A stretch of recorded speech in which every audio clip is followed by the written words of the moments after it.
This is the key to fishing a glide bait in the summer. Once we get to the summer, a lot of people do say that a glide bait doesn't work, but I'm going to tell you right now, growing up in Korea, we throw a glide bait year round. For me, when it comes to fishing a glide bait from the bank in the summer, the biggest key and kind of what ties all these baits right here together is a floating or slow floating bait. If you have your own glide baits, that's great.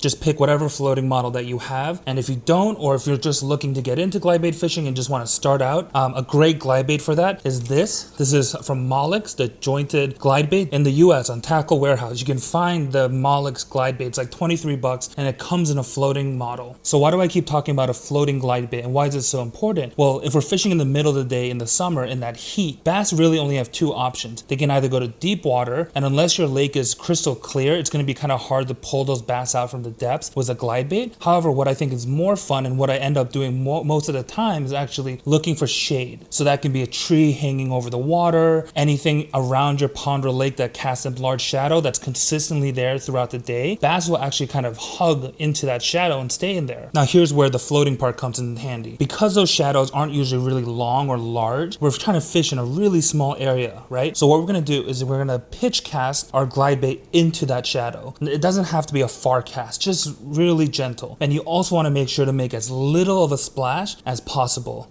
Because we're throwing these big 1 ounce baits, if we let this thing splash like a brick into the water, it'll spook a lot of bass. However, you can get in there as quietly as possible. It'll raise your chances of catching a bass. Now, once this glide bait is in that shadow, honestly, you could just let it sit there and walk away because any little ripples on the water will kind of move this bait. However, what's more effective is actually just let it sit there and just the slightest, just reel kind of all your slack and just give the lightest twitch. And with a nice glide bait, this bait is gonna cut to the left, kind of let it glide and then let it sit a little bit, count to 10, do it again. The goal here is that we wanna keep this glide bait in that shadow, making small movements for as long as possible. Another reason that I like a floating glide bait is if you notice, a lot of my glide baits have a bright color on the top, or I actually put a sticker on top of there. So what this does is it helps me see my bait in the water. This becomes super important when I'm trying to cast a glide bait next to a patch of lily pads. So I'm gonna cast parallel to this patch of lily pads, and then I'm gonna fish this glide bait, just watching it come right next to it, getting as close to those pads as possible without going in there and getting all hung up. And a lot of times the bass that are hanging out in those pads will see this glide bait and come out and get it. So while in the spring,